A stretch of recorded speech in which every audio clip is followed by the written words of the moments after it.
Hi, Liette. Thank you for joining me here today. I'm really looking forward to having a conversation with you. Thanks, Christine. I'm so happy to be here. For our listeners who don't know you, I'd love if you just take a minute to introduce yourself, tell everyone where you're at and a little about your business, and then we'll just dive in from there. Sounds great. My name's Liette Murphy. My business name is Flying Crow Metalworks, and I'm here in Tucson, Arizona. Well, that's And I don't know, what else do you need?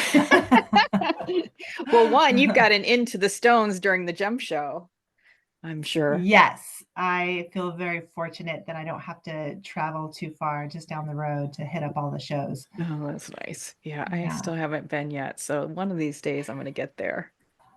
I know. Well, I think it's totally worth it. You have to be prepared. Every year I give myself a budget, and every year I blow the budget. So yeah, be prepared for overspending, but it's Yeah, so much fun and it's pretty amazing to see.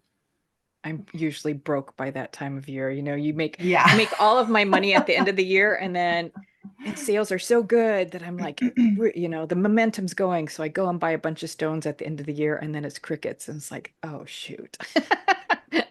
Yeah, I get it. I totally get it. In fact, my strategy this past year was all my cash sales that I was getting from sales, I would stick in a little box, and then that was my budget. That's smart. And so that was kind of a good way to go about it, because also when you're paying cash, some of the stone dealers will give you a little deal Oh because they don't have to deal yeah. with all the credit card charges. So, That's good to little know. pro tip. Yeah, Yeah, that's really good to know. That'll be on my strategy then when I come out there. yeah, there you go. Yeah, and I do know you have like some of your agates that you've used are just amazing. I'm just such a sucker for color and like packing in as much color in one stone. And they are beautiful. I've never seen any like that. So Yeah, they're just gorgeous. thank you. Yeah, actually, this year I was looking for agates at the gem show, and I could not find the quality that I was looking for. Yeah. So I generally have a few different sellers that I go through, some through Instagram, and then the gem show, of course. But Yeah. So how did you get started with jewelry? When did that all come about?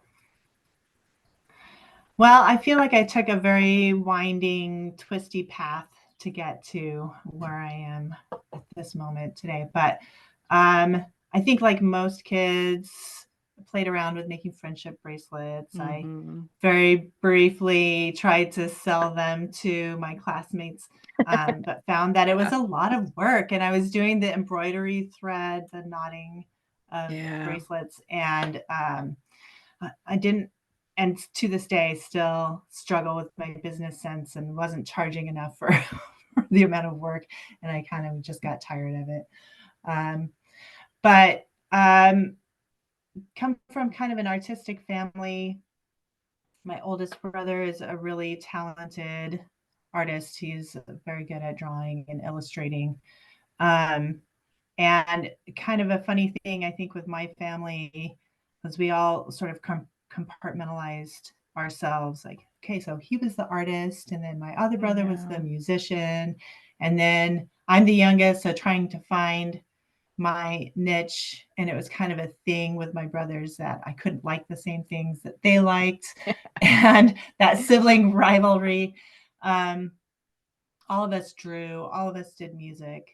But I feel that I really limited myself in putting myself outside of that artist box when I was a Hmm. kid.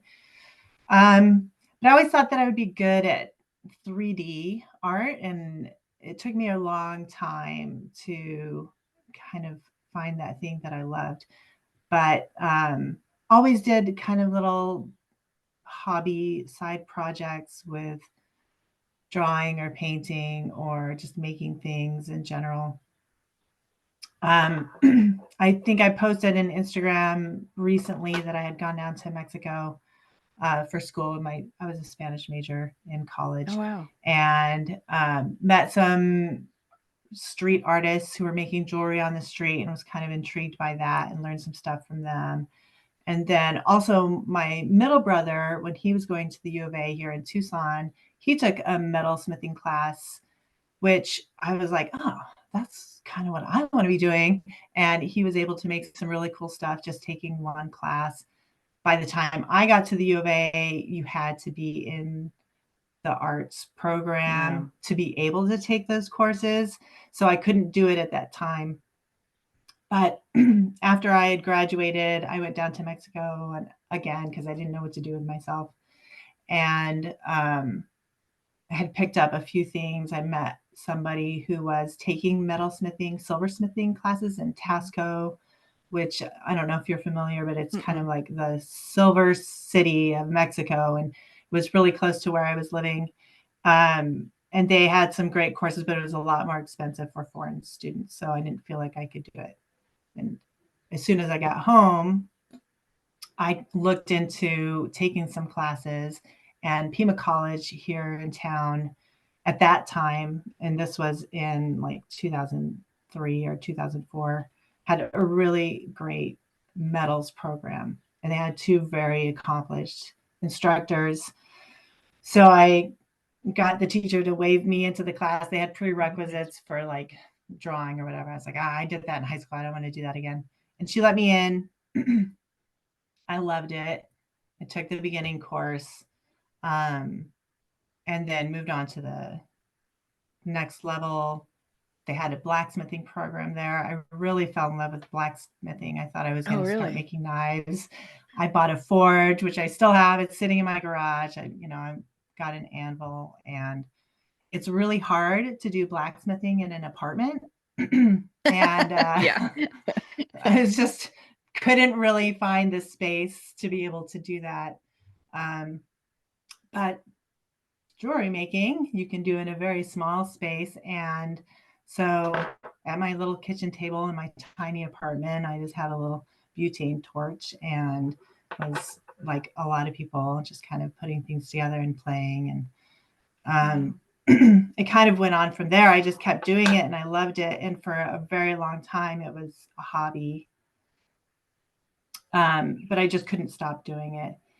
And it was, kind of a long time, about 6 or 7 years Oh, that's between when great I though. first took a jewelry class to when I started my business, Flying Crow Metalworks, and I did it on Etsy.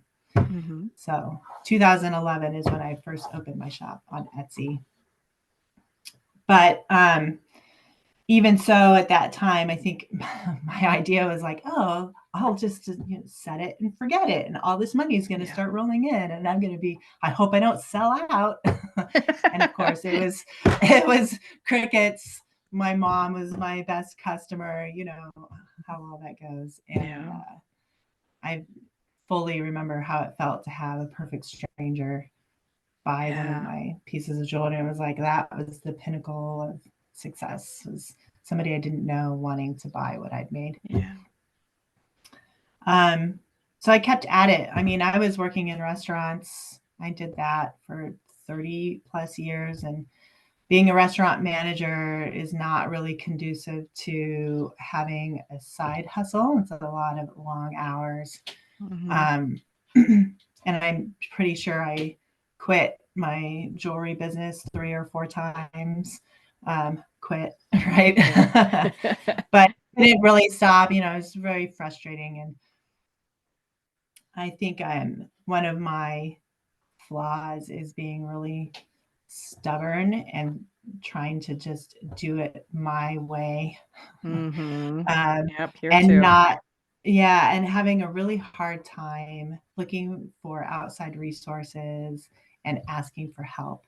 And that's something that it's been a long road to get to that lesson that we none of us are really doing this on our own, right? We Yeah. like to think of ourselves as self-made, but there's so many influences throughout the years. Um, so yeah, working in restaurants, it's about 55 hours a week. Plus, I have Hmm. two little ones at home. I have a 10-year-old and an 8-year-old. And um, it took, actually, after the lockdowns where I just couldn't handle doing the restaurant work anymore. And I had to get out of that. And I actually went into wine and spirit sales. I became a sales Mm-hmm. rep, Mm-hmm. which is a really interesting job. And for my personality, I think that I relate so much to things that I've heard you say about yourself on your podcast. I'm definitely an introvert. I'm very happy staying Sales at is not home. my thing. I I never thought that I could do sales. And in fact, over the years, I'd spent so much time trying to get out of the restaurant industry. Mm, But it's one of those jobs where it kind of sucks you in because you can almost always find work. yeah. I had always thought that it was recession proof until the Till COVID. lockdowns, and then it felt like a very unstable job.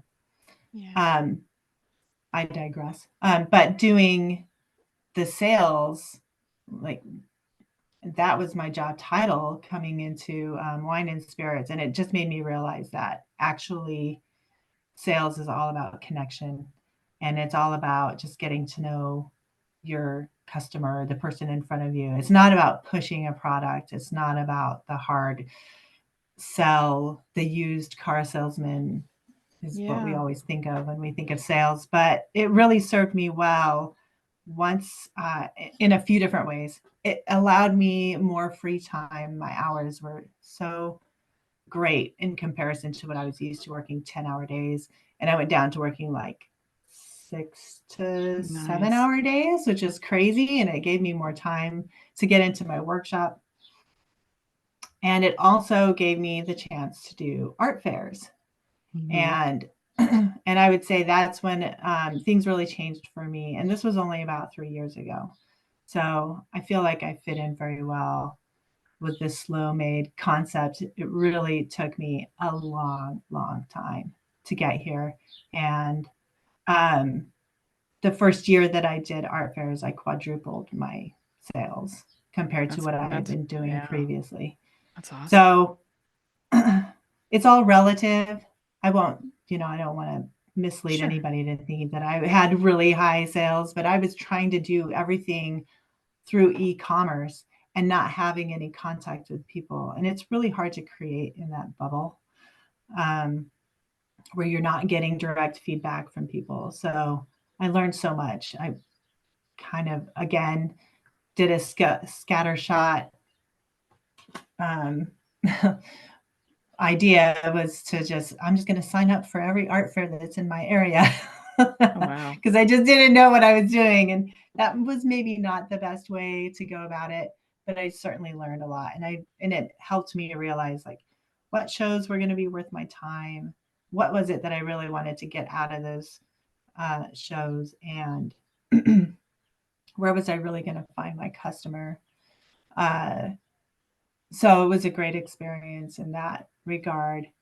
Um, so yeah, I think where I Yeah. am today. I just went full time last year, so now I'm full time in my That's business. fantastic. And And yeah, you're not on Etsy anymore?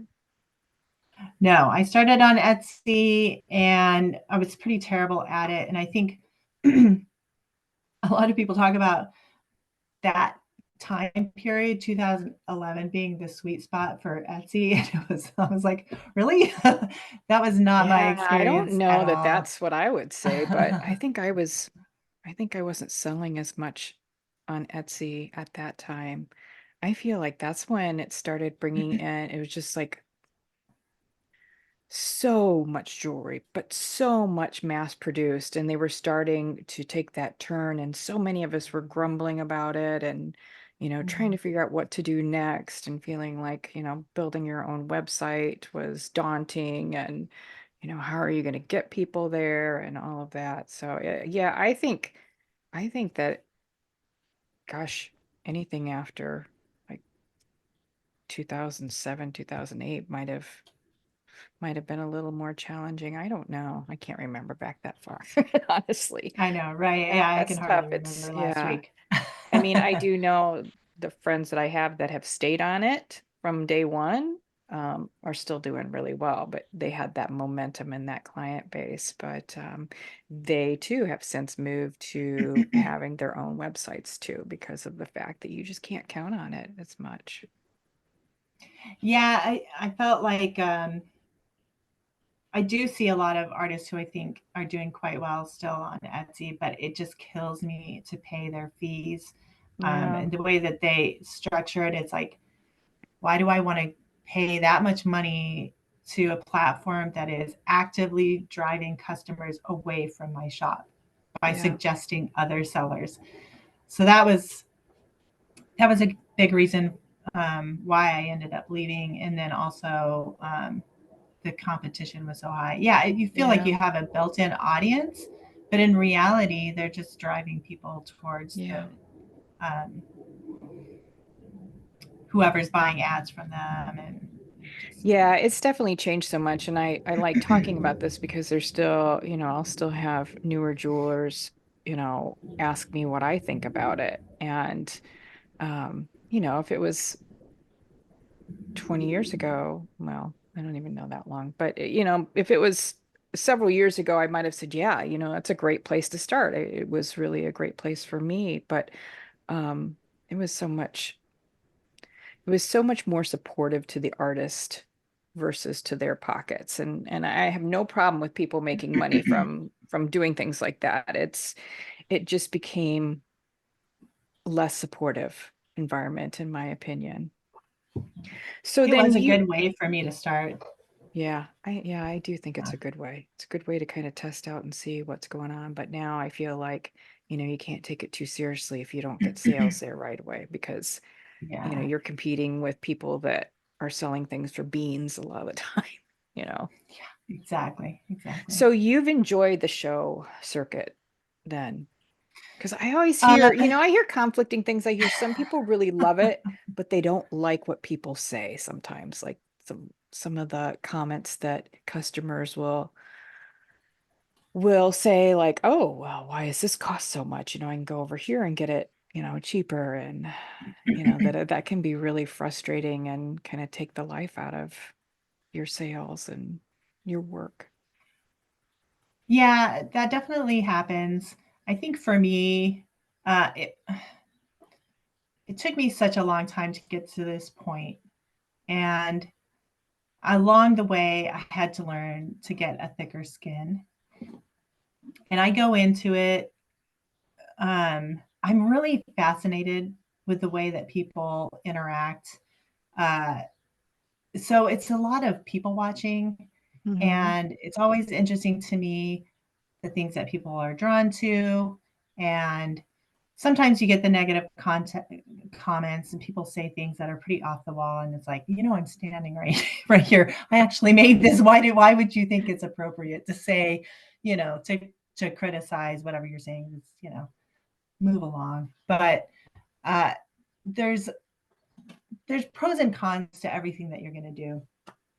There's pros and cons to just selling through the e-commerce platforms, just the same as doing shows, just the same as doing wholesale. And I think it really comes down to um, what you feel is going to benefit your business the best.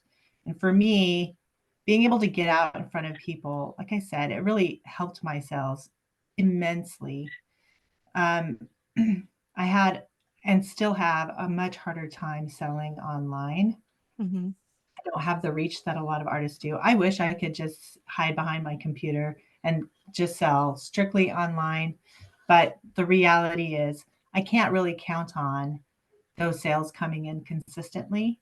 Yeah. Art fairs are kind of the same way, but I know that I'm going to make kind of a minimum amount of money at those sales, so it's going to supplement. And right now, for me, I'm going to try to get into wholesale. That's my next goal. I feel that there are no guarantees, so diversifying where that money's coming in from is only going to help me. Yeah. So Yeah. So how are you driving people to your website right now? Is it mostly through, building a list through your shows and Instagram? yeah, I would say I use Instagram quite a bit. But most of my traffic to my website is actually coming from Pinterest and then also Yeah. coming from shows. I'm glad to hear that. Um, That's one of the yeah, things that I think a number of us are starting to dive into. You can see what Pinterest can do. And it's been really good for me when I started focusing on it a little bit more. yeah, it has taken me a while to get the hang of it. And in the last couple of years, I've been doing it for a while, and I've paid for programs to learn how to use it properly. And um, I would say just recently it's really starting to pick up the pace, but it's a long game. And I think Yeah. for me, I'm definitely into that instant gratification. So it is hard for me to consistently do something. And Pinterest is one of those where it ebbs and flows. And if you recognize that for a while, it'll start climbing and climbing, and then it'll kind of go back down again, and then it'll go back up again. You just kind of have to stick with it. Yeah. So, good. So then do you tend to do collection releases or because I love instant gratification too, and there was nothing better than making a piece and putting it up for sale, and so that's been a hard switch for me. I do collection releases. I feel like I'm kind of all over the place. A lot of the times, if I have shows coming up, I'm much more focused on putting work together that I'm going to show at an art fair. Um, and I also tend to so being in my workshop is my happy place. I would rather be there. And it is a way for me to avoid doing some of the things that I should be doing. So I am sometimes feeling I'm just that so making, much right now. sometimes I'm just making, and then I bring my head up like, oh, I need to start taking pictures of this. And then it's like, Yeah. oh, I have to start taking pictures of these, writing my listings and getting things out Mhm. there. So I could be better at doing releases. I'm working on a collection right now that I've been previewing through Instagram, and trying to be more focused on um, previewing and hopefully building up a little hype and Right. getting some people excited for it. But Instagram is such a mixed bag for me. I don't really know that I'm how much traction I'm going to get through Yeah. those, sneak peeks that I'm doing. I just took a course, uh, Instagram for artists, and it is more focused on um, painting and drawing and whatnot. But I found it to be, there was some good information in there. And one of the things that I always thought, the person who did the course has an in at Meta. And though she says they will not confirm nor deny, one of the biggest things that I was always worried about was making a business account after Facebook business accounts went, kerplunk, and paying for advertisements because I know with Facebook, when I did that, it was like crickets then after that. Nothing was being seen. And she said the same thing. Don't pay for any advertising because once you start doing that, it signals, hey, somebody's going to pay to be seen. And how that can really slow your traction and to, instead of a business account, do like a creator account so that you have the same tools, the same analytics and insights, but they don't see you as somebody who needs to step up and pay. And so your things might be more visible that way. And there's a little bit of, Oh, okay. That's really information on interesting. tagging and but it was good. That was something that I've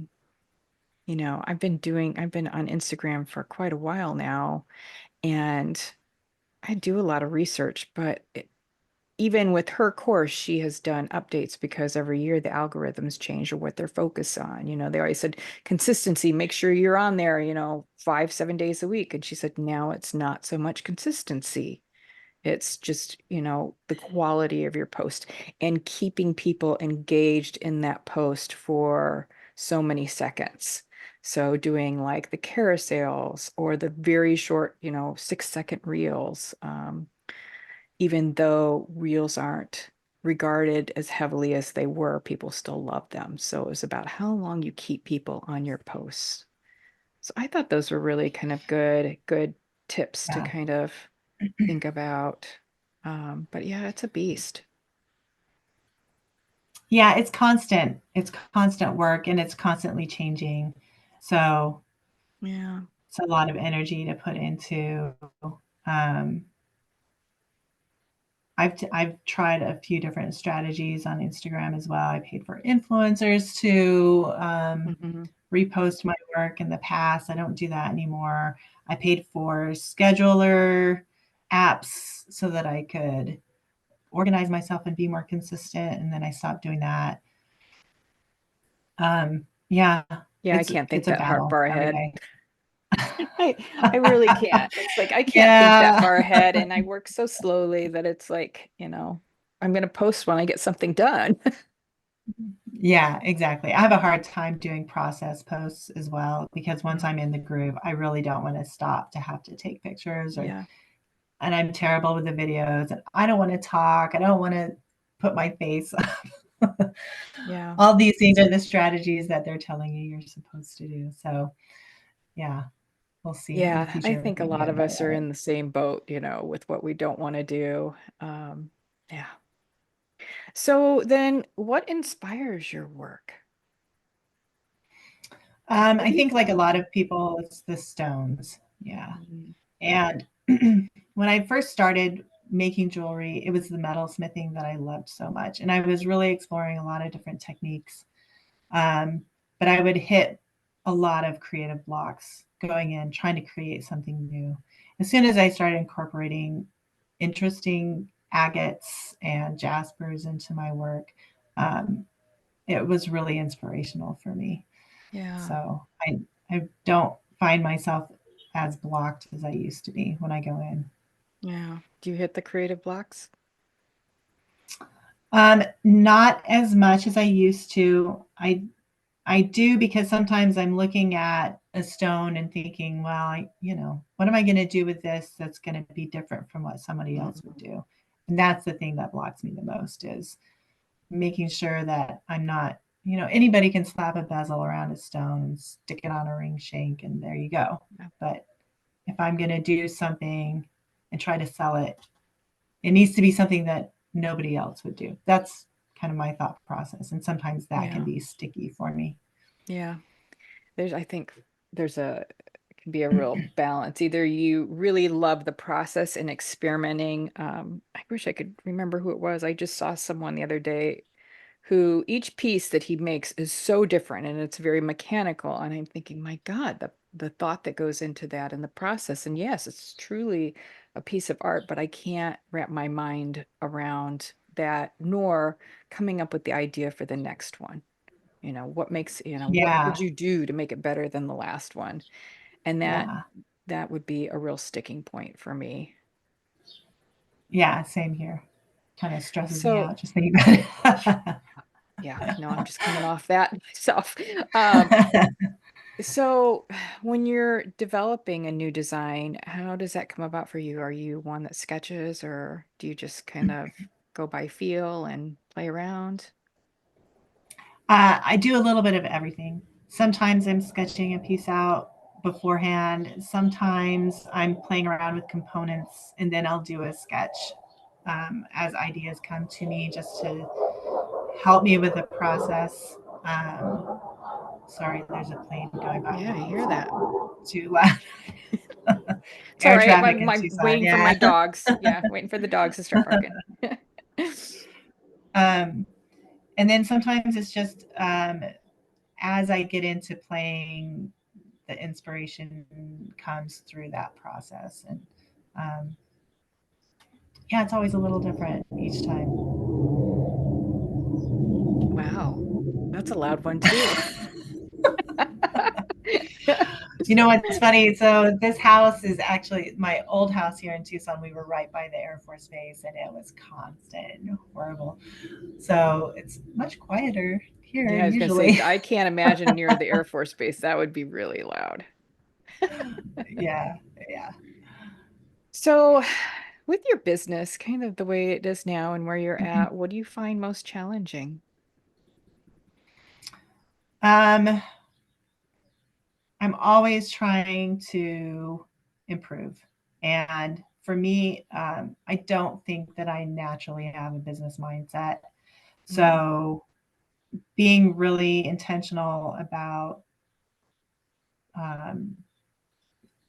about the things that I'm making and about the way that I'm presenting my work as well. So challenge for me is how am I going to continue to grow my business within the boundaries that I've set for myself. So I am doing art fairs, but I have two young children and yep. I'm not going to travel out of state. It's hard for me to travel out of Southern Arizona. I have done it, and it's a bit of a challenge. I'm thankful that I have a supportive husband who is Mm, manning the fort while I'm away.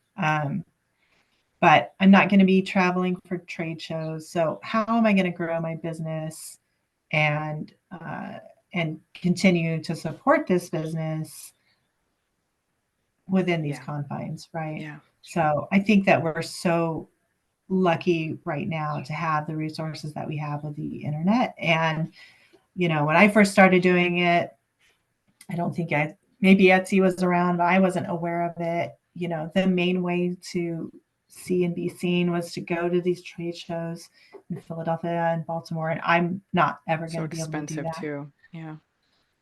Yeah, so I think that we're very fortunate in that we can design our own Mm-hmm. business model.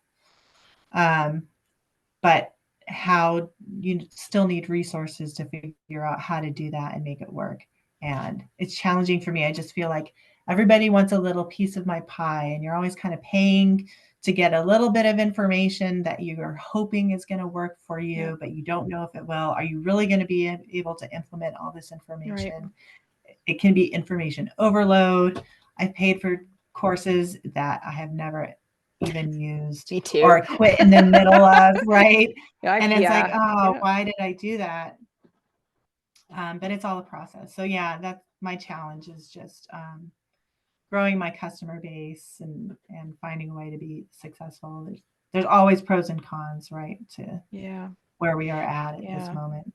There's such a great freedom in that. And I think it's so nice to be able to say, these are my no's. These are the things I'm absolutely not going to do because my children were young too at the same time, and traveling was not going to be a possibility. And the shows we had here were not very good. So, it turned out to be more of a long game. But even at this point in my career, I'm still looking at, okay, how can I cut costs? How can I cut my overhead? Where am I did free shipping for years and I would cover my own insurance for people because I was so worried about that.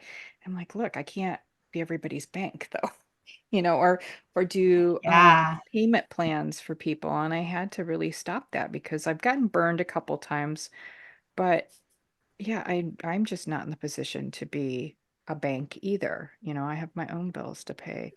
And I think it's something that you just refine and refine as you go along, what works and what doesn't. And there isn't, I don't feel like there are a lot of resources besides each other because the courses, I don't know about your experience, but even the jewelry courses that I've taken, jewelry business courses, it just really wasn't a fit for the type of work that I was doing or the way that I wanted to sell. So you have to take what you Yeah. want and leave the rest behind. Yeah, exactly. I do a lot of one of a kind work, and Mhm. some of the courses that I've taken for wholesaling don't leave a lot of room for one of a kind work. And there has to be a way. I know people do it. I just Yeah. haven't quite figured out how to make that work for me. So I think for me, it's just going to be um, intentional, really looking for the stores or the galleries Yeah. that I think will be a good fit for my work and trying to build personal relationships. So I'm Yeah. not Well, trying did you to. listen to the one with Artisan's Bench? I did. Yes. I think Yeah. that's really Yeah. refreshing because I do believe that more and more shops are looking for one of a kind and, are much more supportive to the artist now. That certainly wasn't the case when I was doing it either. It was definitely production work. Sorry, Yeah, there goes my exactly. dog. That's that's fine. Um, that interview was so great. And Colin, it was so refreshing to hear him talk about how he goes about Hmm. buying what he's looking for, because it felt like such a mystery to me. Um, the whole process of getting, I don't know why it feels so complicated. I think for me, I have a perfectionist streak in me, and I'm always concerned about getting it exactly right and feeling Yeah. like I just have that one opportunity, and I don't want to do it wrong because then it will never come again. Whether or not that's true, that's part of what has held me back quite a bit in Yeah. developing my business. Yeah.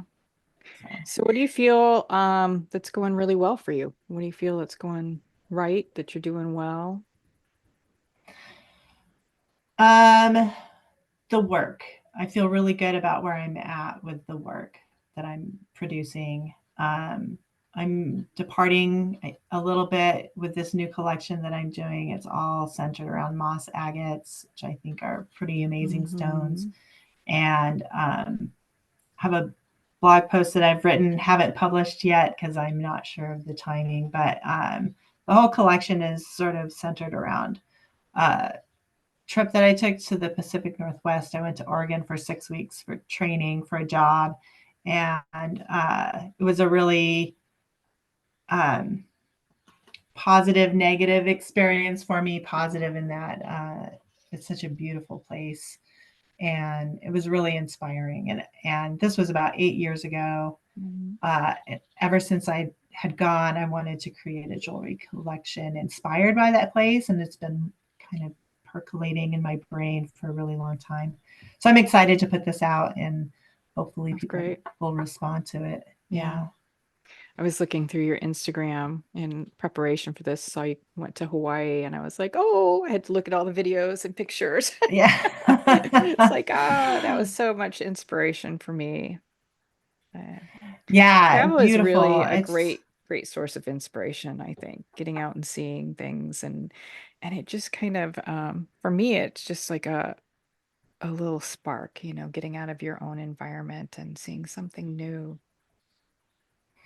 Yeah, we had an incredible trip, my husband and I, and it also was very inspiring. And I had my sketchbook with me. I take always, and um, love being out in nature.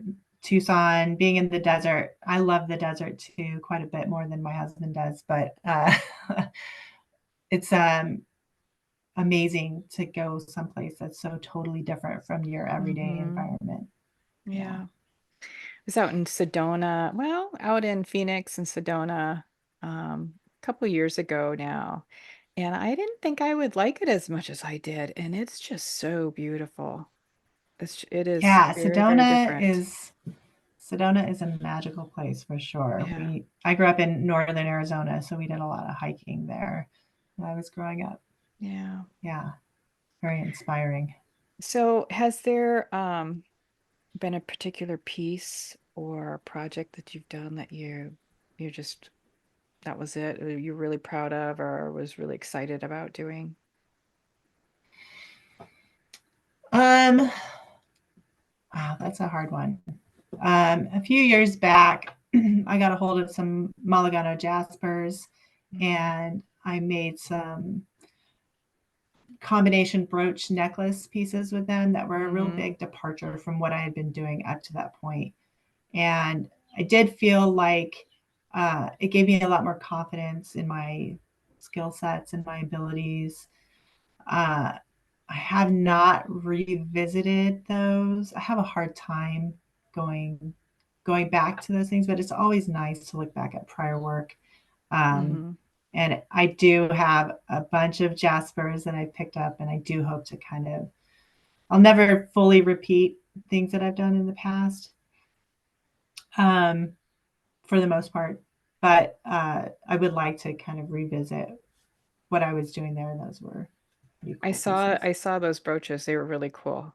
I loved Yeah, there was thanks. one that almost looked like the shape was almost like a paisley design, and I love how you brought the Yeah, wire down around the side as a decorative element with that. That was really, really neat. I hadn't yeah, seen thank anything like you. that before. Thank you. Yeah. Yeah. So for you, what's the most rewarding part of what you're doing? What's your gratification with this? This has been a dream for me for a really long time. Mhm. And I really didn't think that I would get to do it before retirement. So I don't take it for granted that I'm able to do this. Um, and really, I'm able to do it because my husband has been such a supporter, and he is kind of Yeah. supporting the ship right now. Yeah, no, The I business is still, even though I've had my business since 2011, it's pretty fledgling. And I do feel like I'm pretty new in the game because it really is only the last few years where I've been able to truly yeah. focus on the work. Um, so yeah, just being able to do the work, it is very validating to be able to have the business support itself and do more than just Yeah. um, pay for tools and materials, but uh, help contribute to the finances and all of Yeah. that. Yeah. No, it's so good to have people that can, I mean, I can't even imagine, and I know people do it. I can't imagine being on my own initially starting. It would definitely be something that would have been a much longer process. Um, and I Yeah, think I my nose would have had to change to yeses on a number of things because, I just through talking with everyone, it's like the people that are really supporting themselves or supporting their families too, and they're relied on. They have a whole different business model than I do. And I admire that. I don't know that, I mean, I guess I could do it if I had to, but there is kind of just that joy of having the artistic satisfaction without worrying, maybe yeah, about, and I mean, I still do. I have to pay for my materials. I worry about that all the time, you know. yeah, definitely. I think early on I had some and still have some mentors in the industry who even though I hated to get the advice, it was good advice. Don't quit your day job yet. Mhm. Um, and that's the other thing, I just wanted to mention that I was working a full time job for many, many years while I was doing this. And there were times when it felt like I wasn't a true artist because I Mhm. wasn't doing it full time. In fact, in the early days on Instagram, I had a woman approach me to do an interview. So I did a phone interview with her and I let it slip. Then I had a day job and it just ended Oh, the really? interview. I knew at Really? that point that, yeah, she never published anything. I never heard anything about it. And it really just, it was Hmm. so discouraging to me. It really made me feel like I needed to curate my Instagram and not ever let anybody know that this wasn't my full time gig. But I know so many people who Yeah. they can't fully support themselves yet. They may not ever, but they're still doing their art. They're still artists. Yeah. Um, and it's Yeah, okay. It's okay if it takes a that's long time. I think that was a particular mindset that this person had because gosh, I've known so many people that have done amazing work and sell their work really well, and they still need to work. I mean, it's just a reality. It's things aren't getting any cheaper, and this isn't always predictable. I waited tables for years. Um, and tell you what, that wasn't predictable either. So, Yeah, you know, exactly. I, yeah, it's interesting. how some people think about what art is and uh, who who is valued as an artist, what the benchmarks are. And I don't see that. Yeah. It took me a Yeah. long time to call myself an artist. But that was more of a mental thing of just feeling like, you know, not valuing my own creativity. Yeah, definitely. I struggle with that Yeah, still. I think we all have kind of a few of those things in the closet. Yeah. You know. Exactly. Exactly. Well, I want to be respectful of your time. Is there anything else that you'd like to talk about before we end today, or anything that you have coming up that you'd like to share? Um, well, as far as things coming up, just that collection, which it's I don't know when I'm going to release it. I'm having a hard time figuring out the release date. I may Yeah, have to push it back. I said mid-May, but I'm probably have too many stones yet to deal with. Um, I was thinking a lot about this interview and speaking with you and what I would have to say to add to the conversation that other people haven't already said. And I think the coolest thing about listening to your podcast is hearing different perspectives, people coming at this from different areas in their lives, but just um, the same themes keep coming up over and over again, which is just a love for the working with metal, the love for creating jewelry, but also that a lot of them didn't go to art school. yeah, A lot of them have an I informal haven't. education. I'm 48 and I just quit my day job and went full time with this, and which is scary thing to do, but it is possible later in life. I wish I Sure. could have done it when I was in my 20s or 30s, but it just wasn't in the cards. And I think things happen the way they do for a reason. And Yeah. I don't think that I would be at this point, and I wouldn't be as grateful or as satisfied in the work if I hadn't had to persevere as much as I had to get here. Yeah, there's some So, beauty sometimes in letting things unfold and that process come about that you may not have appreciated if you took it on, when you were younger. And how lucky are we to be able to do this at this point in our lives too, yeah, you know? absolutely. I think I was probably I was close to 40, I think, when I started. Um, and it was great. And my philosophy was if it didn't work, I could always go back into the office. I could go back. And it was just as much motivation to do everything I could so I didn't have to go back in the office. Yeah, But I that's I where think I'm that's at. so important for people to really realize that you can start this at any time and then take your time to do it. I love that you took a while to do it because a lot of people just jump in and their work isn't quite there yet. The quality of their work isn't quite there. And so giving yourself that time to kind of develop, get your artistic vision kind of honed in a little Yeah, bit, which that always changes. Um, yeah, I think it's all important. It's yeah, all a that's true. perfect time. I played a lot before I was ready to start putting it out in the world. So, Yeah. Yeah. Well, it's been just absolutely lovely to talk to you. I'm so grateful for this and finally sit down with you. yeah, thank you so much. I'm so happy to be able to speak to you, Yeah. and flattered that you would want to talk to me too. Oh, So, absolutely. Where can people best find you, find your work, connect with you?